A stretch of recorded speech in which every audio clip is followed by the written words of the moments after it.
Méditation du 23 janvier. Sansu assoiffé de sang. Je n'ai désiré ni l'argent, ni l'or, ni les vêtements de personne. Acte 20, verset 33. Les sangsues sont traditionnellement connus comme des parasites suceurs de sang. Élastiques et flexibles, ce sont des prédateurs qui se nourrissent de vers et de larves, entre autres. Certaines espèces se nourrissent de sang. Comment font-elles cela? Elles se collent au corps de leur victime et, avec leur mâchoire, coupent sa peau jusqu'à ce que ça saigne. Ensuite, avec leur ventouse postérieure, elles aspirent ce sang en libérant un anesthésique qui évite la douleur, afin que la victime ne sente rien, un vasodilateur pour que les veines proches libèrent plus de sang, et un anticoagulant. La quantité de sang sucé n'est pas dangereuse, même pour un enfant, et elle ne transmet pas de maladie. La cupidité agit comme une sangsue. Salomon dit que la sangsue a deux filles qui disent « donne, donne ». Proverbe 30, verset 15. En d'autres termes, la cupidité ne peut que produire plus de cupidité. Ceux qui envient les biens des autres ne sont jamais satisfaits.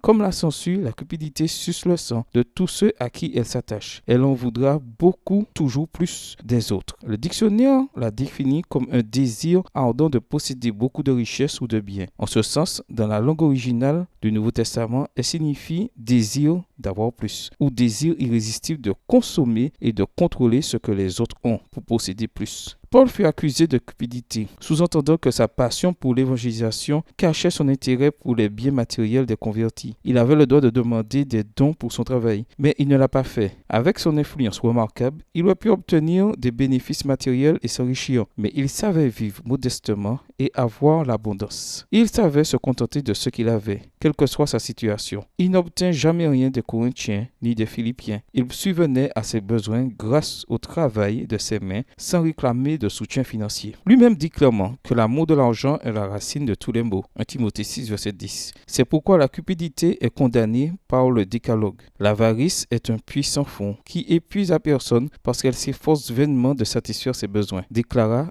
Erich Fromm. Paul chercha à extirper la cupidité des cœurs en regardant le sacrifice consenti par le Christ. Il faut prévenir ce grand mal. Et si nous en sommes déjà affectés, cherchons le remède. Par son expérience et son exemple, il rendra manifeste que la grâce du Christ a le pouvoir de vaincre la cupidité et l'avarice. Et l'homme riche qui rend à Dieu les biens qui lui ont été confiés sera considéré comme un serviteur fidèle. Et il pourra montrer à tous que chaque centime de sa fortune porte l'effigie et le sceau de Dieu. Extrait du livre Conseil à l'économe, chapitre 5, page 32. Bonne journée à vous et que le Seigneur vous bénisse.